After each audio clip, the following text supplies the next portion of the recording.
ताली बजाते हुए गाएंगे। चली जा रही है किनारे किनारे, चली जा रही है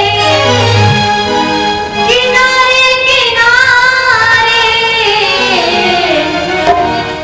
ये जीवन है श्यामा तुम्हारे सहारे, तुम्हारे सहारे, ये जीवन जा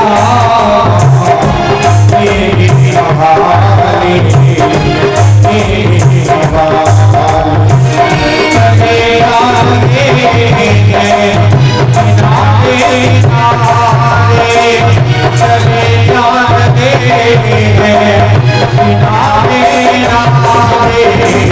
सभी लोग गाइए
सहारे और लगे जा रहे हैं किनारे किनारे। जो प्रभु के चरणों को पकड़ लेता है ना, भगवान कभी भी उसको अकेला नहीं छोड़ता है। चाहे भीड़ में हो, चाहे भंवर में हो, हर जगह पर परमात्मा अपने भक्त की रक्षा करता है। अपने आसन को जीतिए, और आसन फिर चाहे जैसा भी हो, चाहे जैसा आसन हो, अपने आसन को सर्वप्रथम जीतना चाहिए। जितासन हो जित श्वास हो, तत्पश्चात फिर अपनी श्वास को अपने वश में करिए। प्राणायाम के द्वारा प्राणायाम करें, और प्राणायाम के द्वारा क्यों? प्राणायाम परम बलम, प्राणायाम परम बलम। ये जो प्राणायाम होता है ना, ये हमारे मन को बड़ा बल प्रदान करता है। तो प्राणायाम के द्वारा फिर हम अपने जो हमारी श्वास है, हम इसको जीते। जितासनो जित श्वासो जित संगो। जीवन में चाहे हमारे दो ही मित्र हो, चाहे दो ही व्यक्ति की संगत हो, लेकिन वह दो व्यक्ति ऐसे होने चाहिए जो ज्ञान से भरे हो, जो सामाजिक हो, जो तत्व ज्ञान जिनके अंदर कोट कोट करके भरा हो, जिनके अंदर तत्व आपको मिले, जिनके पास बैठने से जीवन की अच्छी शिक्षा आपको मिले, जिसके पास बैठने से आपको सुंदर सुंदर बातें मिले, ऐसे व्यक्ति की संगत करो। असंग व्यक्ति की संगत को हमेशा हमेशा के लिए त्याग दो। और हमारे सत्पुरुष तो ये भी कहते हैं कि अगर एक बुरे व्यक्ति को त्यागने से अगर आपका संपूर्ण जीवन अगर बनता है, आपका पूरा जीवन अगर सफल हो रहा है, तो चाहे वही कितना घनिष्ठ मित्र क्यों ना बना रहे, चाहे कितना घनिष्ठ संबंध से क्यों ना बना रहे, ऐसे व्यक्ति का त्याग कर देना चाहिए, जिसके कारण आप मृत्यु की ओर, जिसके कारण आप अधर्म की ओर बढ़ रहे हो, जिससे आपको लगे कि हमारा जीवन अब नष्ट हो रहा है, जिससे आपको लगे कि अब आप पाप की ओर बढ़ रहे हैं, ऐसे व्यक्ति का आप संग छोड़ दीजिए। हाथ में अगर फोड़ा हो जाए, हाथ ये शरीर हमारे तो अंग है, हाथ में अगर फोड़ा हो जाए, आप बहुत इलाज करवा रहे हैं फिर भी ठीक नहीं हो रहा है, डॉक्टर के पास में पहुंचे, डॉक्टर ने कहा कि महाराज अगर जीवन चाहते हो तो आपको अपना हाथ काटना पड़ेगा, हाथ काट दोगे तो आपका जीवन बच जाएगा। तो बताइए आप लोग क्या करोगे? हाथ काटोगे ना, क्योंकि एक हाथ काटने से अगर हमारा जीवन बचता है तो हाथ ही काट दो। अब ये थोड़ी नहीं कि हाथ देखो तो महाराज ले 2-3 महीना जिंदा रहे, बिना बताए चले गए, तो ऐसा नहीं होना चाहिए। अगर किसी से अगर हमें हानि हो रही है, हानि पहुंच रही है, तो उस व्यक्ति को त्याग देने में ही भलाई है, उसका त्याग कर देना चाहिए। ये सब पुरुषों का कथन है, ऐसा जीवन में होना चाहिए, असंग व्यक्ति का त्याग कर देना चाहिए।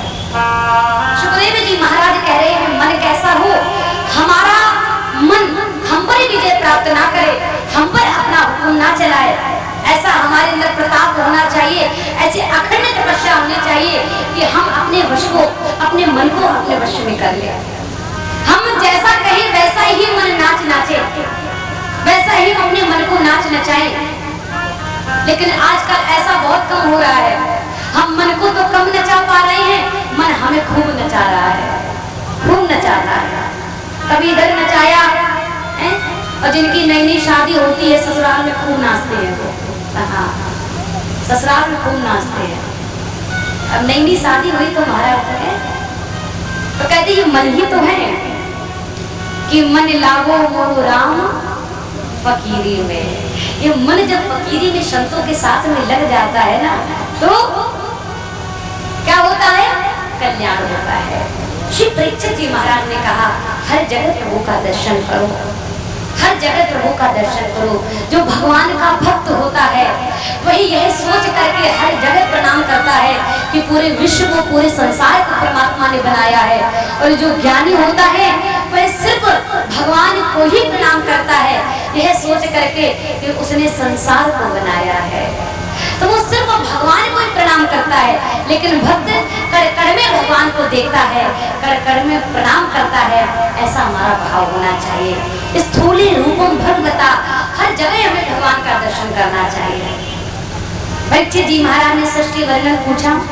सुखदेव जी महाराज ने कहा कि एक बार नारायण भगवान योग निद्रा का विस्तार कर रहे हैं। एक से अनेक होने की इच्छा प्रकट की, नाभि से कमल प्रकट हो गया, कमल में ब्रह्मा जी का प्रादुर्भाव हो गया। ब्रह्मा जी ने चार दिशाओं में देखा, ब्रह्मा जी के चार मुख हो गए। अब ब्रह्मा जी ने सोचा कि मेरा प्रादुर्भाव जहां से हुआ है, आखिर वह कौन सा स्थान है। ब्रह्मा जी अपने आप की खोज करने के लिए रसातल पहुंच गए और कहते बहुत समय तक जब अपने आप को खोजते रहे और जब अपने आप को नहीं खोज पाए तो वापस आकर के कमल की कड़का में बैठ जाते हैं। शब्द सुनाई दिए, तब तब तब ब्रह्मा जी ने बहुत समय तक तपस्या की, नारायण भगवान प्रकट हो गए। बोलिए नारायण भगवान की। श्री नारायण भगवान प्रकट हो गए। नारायण भगवान ने कहा कि पुत्र नेत्रों को खोलो। ब्रह्मा जी ने जैसे अपने नेत्रों को खोला, ब्रह्मा जी ने कहा बताइए आज्ञा दीजिए क्या करें। नारायण भगवान ने कहा जाओ सृष्टि का सृजन करो, सृष्टि को उत्पन्न करो। आज जैसे ही आज्ञा दी है, ब्रह्मा जी ने सृष्टि को रचना प्रारंभ कर दिया। सबसे पहले 4 पुत्रों को उत्पन्न किया, सनक, सनंदन, सनातन और सनत कुमार। इन पुत्रों से कहा कि जाओ जाकर के सृष्टि की रचना करो। मैथुन धर्म के द्वारा मनुष्य वृद्धि की आप जाकर के सृष्टि रचना करें। चारों पुत्रों ने मना कर दिया, यही कह के पिताश्री हम वैराग्य को धारण करके भगवान का भजन करेंगे, हमसे ये सब काम नहीं होगा, हम गृहस्थ के चक्कर में नहीं फंसेंगे। पुत्रों ने आज मानने से मना कर दिया आज्ञा को, जाकर के भगवान का भजन करने लगे। भ्रकुटी टेढ़ी हो गई, रुद्र भगवान का प्राकट्य हो जाता है। बोलिए शंकर भगवान की। ब्रह्मा जी ने कहा शंकर जी से जाओ जाकर के सृष्टि की रचना करो। शंकर भगवान जाते हैं और जाकर के भूत प्रेत पिशाच डाकिनी पिशाचिनी राक्षसनियों को महाराज रचना प्रारंभ कर दिया। बहुत सारी इसी प्रकार से रचना को करना प्रारंभ किया। एक दिन ब्रह्मा जी ने सोचा कि चलो चल करके देखा जाए, और ब्रह्मा जी जैसे ही देखने के लिए आए तो जितने भूत प्रेत पिशाच यक्ष थे, डाकनी थी, भूतनी थी, प्रेतनी थी, सबके सब ब्रह्मा जी का भक्षण करने के लिए दौड़ पड़े। ब्रह्मा जी ने उसी समय मना कर दिया, अरे रुको रुको रुको रुको। रुद्र भगवान से कहा महाराज ऐसी तुम सृष्टि की रचना करोगे, ये तो हमें उठाने के लिए चले जा रहे सबके सब, जाओ जाकर के कैलाश पर्वत पे तपस्या करो। तपस्या करने के लिए रुद्र भगवान शंकर जी चल देते हैं। 10 पुत्र उत्पन्न हुए, मरीचि, अत्रि, अगरा, पुलस्त्य, पुलह, क्रतु, भृगु, वशिष्ठ, दक्ष, नारद। इन्हीं के द्वारा मैथुन धर्म के द्वारा आज मनुष्य की वृद्धि का निर्माण होता है। फिर मन से मनु और शक्ति से शत्रुपा महारानी का प्रादुर्भाव हुआ। शंभु मनु और शत्रुपा महारानी का पुरुष और स्त्री के रूप में सबसे प्रथम आज प्राकट्य होता है, जन्म होता है। इन्हीं के द्वारा आज सारा संसार मनुष्यों की वृद्धि से बढ़ जाता है, मनुष्यों की संख्या से बढ़ जाता है। सुखदेव जी महाराज कहते हैं परीक्षित, मनु जी महाराज के 5 संतानें हैं, 3 कन्याएं हैं, 2 पुत्र हैं, आकृति, देवभूति और प्रसूति। 2 पुत्र हैं, प्रियव्रत और उत्तानपाद नाम का 2 पुत्र हैं। सुखदेव जी महाराज ने इस प्रकार से आज राजा परीक्षित को सुंदर सी कथा सुनाई है। और सुखदेव जी महाराज राजा परीक्षित से कहते हैं कि हम आपको आगे की कथा, हम आपको आइए अब थोड़ा सा प्रभु का चिंतन करने के बाद हम आपको सुनाते हैं। तो सुखदेव जी महाराज ने आज वहां से कथा को कहना प्रारंभ किया। कहां से? अब वही महाभारत की थोड़ी सी कथा को लेकर के प्रारंभ कर देते हैं। अब यहाँ से तृतीय स्कंद प्रारंभ हो रहा है। सुखदेव जी महाराज ने कहा राजा परीक्षित, जुए में कौरवों ने पांडवों को हरा दिया, तो श्री विदुर जी महाराज उस समय अन्य धृतराष्ट्र के पास में आए और आकर के समझाना प्रारंभ कर देते हैं। अन्य धृतराष्ट्र से कहा कि आप ये क्या कर रहे हैं? अरे आप इस सिंहासन में बैठ करके, राजा तो वही होता है जो धर्म का पालन करे, जो न्याय का पालन करे, जो अपनी प्रजा को सुख दे, जिसकी दृष्टि में अपने पराये का भेदभाव ना हो। और आपके घर में आप अपने पुत्र की बातों को मानने में लगे हुए हैं। अरे महाराज, वह आपका कोई पुत्र नहीं है, वह काल के समान आपका पुत्र बन करके आया है। वह अधर्म रूपी दुर्योधन वह काल के समान है, उसका त्याग कर दो।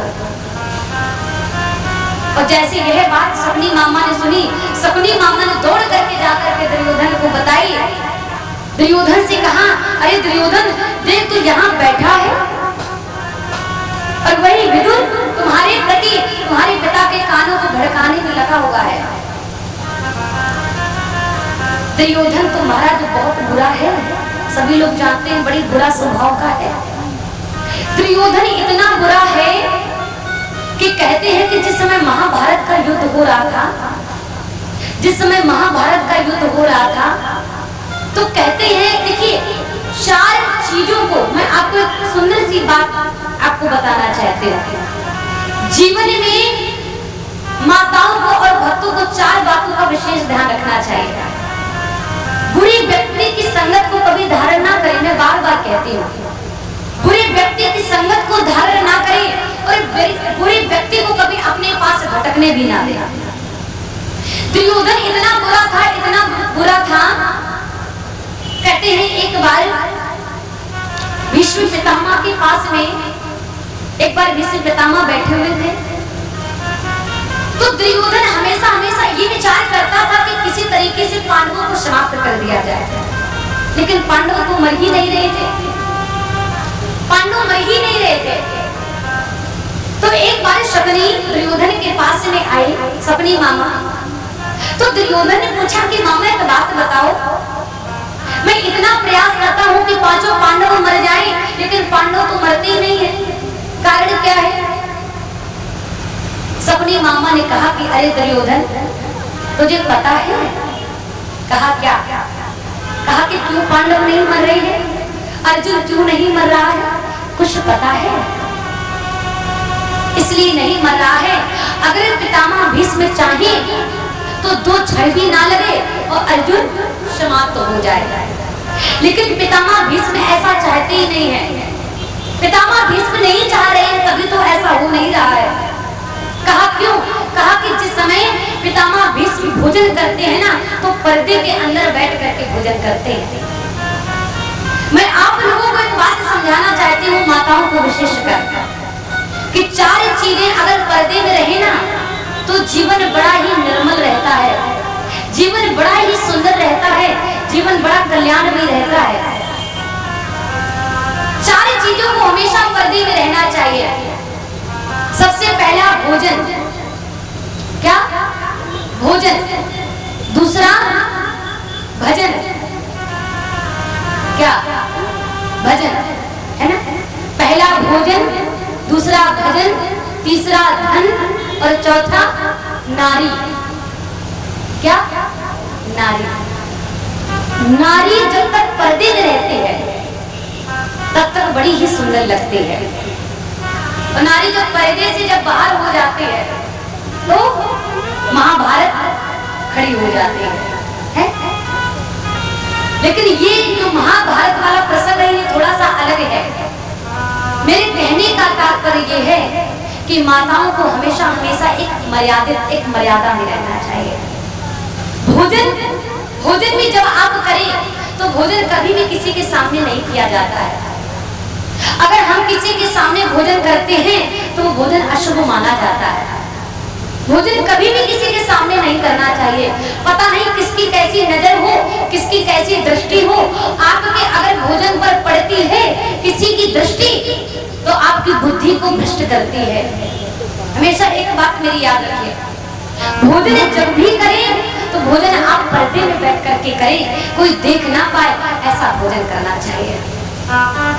और भजन भी आप जब करें तो भजन भी आप पर्दे में ही करें। किसी को दिखा दिखा करके भजन नहीं करना चाहिए, क्योंकि किसी को दिखा दिखा कर करोगे ना तो वो भजन आपका, जिस भजन को आप दिखाने के लिए बैठे हो वो सिर्फ दिखाने भर का ही रहेगा, बाकी आप सत्यता में तो बिल्कुल कर ही नहीं पाओगे, क्योंकि आप दिखावे में लगे रहोगे। पड़ोसी देखे कहे महाराज कितना भजन करते हैं, कितनी घंटी हिलाते हैं। इसलिए भजन भी एकांत जगह में किया जाता है, मन एकाग्रचित्त हो जाए, बुद्धि स्थिर हो जाए, ऐसा भजन होता है। और वही भजन भगवान के चरणों में लगता है, उसी भजन को प्रभु स्वीकार करते हैं। और धन भी महाराज अगर तिजोरी के अंदर रखा जाए ना तो धन भी हमारे लिए बहुत शुभकारी होता है। आजकल बहुत से धनवान, बहुत से लोग तो धन दूसरों को ही दिखाने में लुटा देते हैं, कि लोग देखें तो हमारे पास कितना धन है, लोग देखें तो हमारे पास कितना पैसा है। तो आधे लोग तो दूसरे को दिखाने के लिए अपना पैसा खर्च करते हैं, व्यक्ति की जगह पे बड़ा खर्च करते हैं, लेकिन धन को भी पर्दे में रखना चाहिए।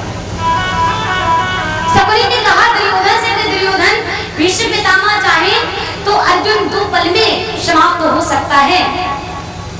तो कहा कि कैसे? कहा कि जब भोजन करते हैं तो पर्दे में करते हैं, इसलिए कुछ हो नहीं पा रहा है। तो दुर्योधन ने पूछा कि फिर क्या करना चाहिए? तो सपनी मामा ने कहा कि दुर्योधन से कि दुर्योधन तू ऐसा कर, जब आज पितामह भीष्म भोजन करने पहुंचे, भोजन करने बैठे, तो तू जाकर के उनके भोजन पर दृष्टि डाल देना। दुर्योधन ने कहा तो इससे क्या हो जाएगा? सपनी मामा ने कहा कि तू मूर्ख है क्या? अरे तेरी दृष्टि पड़ेगी, तू चंडाल से कम है क्या? तू चंडाल से कम है क्या? अरे तेरी एक बार जिसकी पर दृष्टि पड़ गई वो तो महाराज पक्की बात है, उसको तो मरना ही मरना निश्चित है, इसमें कोई। जैसे महाराज कहा है तो कहते हैं कि वही जिस समय पितामह भीष्म ने इसलिए कभी भोजन नहीं किया, और जब किया, जिस समय किया और जिस समय जाकर के दुर्योधन की बुरी दृष्टि पड़ी तो कहते हैं अर्जुन का उसी समय। तो कहने का तात्पर्य ये है कि जिस समय भोजन किया जाए पर्दे में किया जाए, भजन किया जाए पर्दे में किया जाए, धन को रखा जाए पर्दे में रखा जाए। सुखदेव जी महाराज कहते हैं राजा परीक्षित से, राजा परीक्षित भगवान का भजन तो शांति में किया जाता है, उसी से जीव का कल्याण है। जिस समय विदुर जी महाराज समझा रहे थे तो विदुर जी महाराज को समझाने के लिए दुर्योधन दुष्ट दौड़ा दौड़ा आया और आकर के कहने लगा, हमने तुम्हें अपने राज्य में मंत्री के पद पर नियुक्त किया है, तुम हमारा ही अन्न खाते हो और हमारे प्रति ही पिता को भड़काने में लगे हुए हो, जाओ अब तुम्हारी यहाँ कोई आवश्यकता नहीं है। श्री विदुर जी महाराज समझ गए कि पुत्र आज पिता के सामने बड़े बड़े बोल रहा है और पिता कुछ बोल नहीं रही है। इसका कारण यही है, इसका मतलब यही है कि अन्य धृतराष्ट्र भी यही चाहते हैं कि विदुर जी अब यहाँ ना रुके, यहाँ पर अब वो ठहरे ना। विदुर जी महाराज ने अपना धनुष बाण रखा और धनुष बाण रख करके आज चले देते हैं, यात्रा करने के लिए चले दिए। दहली पर आज धनुष बाण रख दिया, यात्रा करने के लिए चले। और जिस समय यात्रा करने के लिए चले हैं तो कहते हैं, अच्छा यात्रा करने का भी एक अपना एक अलग उद्देश्य होता है, एक यात्रा करने का भी एक नियम होना चाहिए। आजकल तो बहुत से लोग यात्रा करने जाते हैं, लेकिन 1 महीने की जो भी भोजन सामग्री होती है सब थैला में अपने सब झोला में डाल देते हैं, भूख लगेगी तो बना करके खा लेंगे। ऐसी यात्रा नहीं होनी चाहिए, ऐसी यात्रा नहीं होती है। यात्रा जब करने के लिए आप निकले तो सिर्फ अपने साथ में कुछ भी ना लेकर जाए। अगर अपने साथ कुछ ले जाना चाहते हैं तो बस प्रभु का भजन ही लेकर जाएं, यही यात्रा सफल है। ऐसा नहीं है कि सब कुछ घर से भर लिया, तो जहाँ महाराज भूख लगे बैठ करके खूब भर पेट करके खूब भरपेट भोजन किया, सुंदर सुंदर वस्त्र पहन लिए, कभी यहाँ गए कभी वहां गए। ये यात्रा कोई मतलब की नहीं होती है। यात्रा तो वही होती सफल जिसमें प्रभु का ही सिर्फ चिंतन हो, विदुर जी महाराज चले जा रहे हैं। अब जैसे विदुर जी महाराज चले तो जाकर ऋषि उद्धव जी महाराज से जाकर के पहुंच गए। उद्धव जी महाराज ने विदुर जी को देखा, हृदय से लगाया। उद्धव जी महाराज ने कहा विदुर जी से आप ऐसा करें, श्री मैत्र जी के पास में चले जाएं, क्योंकि मैत्र जी ने मुझसे कहा था जब विदुर जी मिले तो उन्हें मेरे पास भेज देना। विदुर जी महाराज आज श्री मैत्र जी महाराज के पास में जाकर के पहुंचे और जैसे ज्ञानी आज देखा है, जैसे ही आज श्री मैत्र जी ने विदुर जी को देखा, कंठ से लगा लिया। यहीं पर प्रभु की चर्चा आज प्रारंभ हो जाती है। सुंदर सुंदर प्रश्न करते हैं श्री विदुर जी महाराज और मैत्र जी महाराज आज सुनाना प्रारंभ कर देते हैं। मैत्र जी महाराज ने कहा अच्छा वो विदुर जो तुमने कौरवों को छोड़ दिया, क्योंकि बड़े भाग्य से तो उनको तुम मिले थे लेकिन वो तुम्हारे तत्व को समझ नहीं पाए। अच्छा हुआ जो तुमने उनको त्याग दिया, ये तुमने बड़ा अच्छा किया है।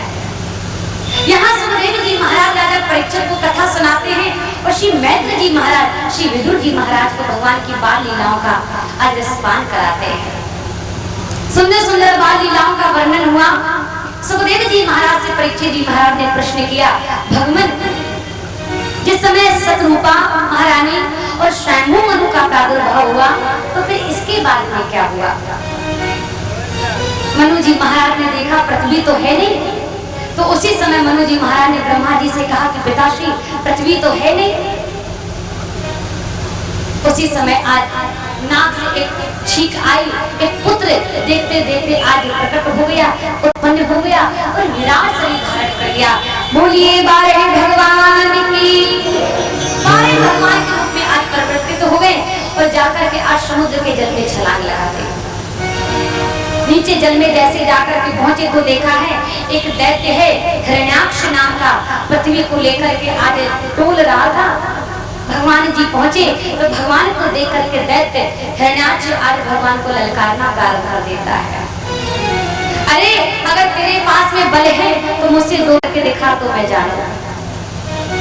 भगवान मुस्कुराने, भगवान ने कहा तू ऐसा कर, पहले पृथ्वी मुझे दे दे, इसके बाद मैं तेरे साथ में युद्ध करता हूँ। भगवान ने अपनी पृथ्वी को लिया, जगह पर स्थापित कर दिया और स्थापित करके छलांग लगा दी। थोड़ी ही समय में ऐसा भयंकर युद्ध हुआ, भगवान जी ने खेल खेल में ही आज हिरण्याक्ष नामक दैत्य का उद्धार कर दिया। बोलिए कृष्ण भगवान की।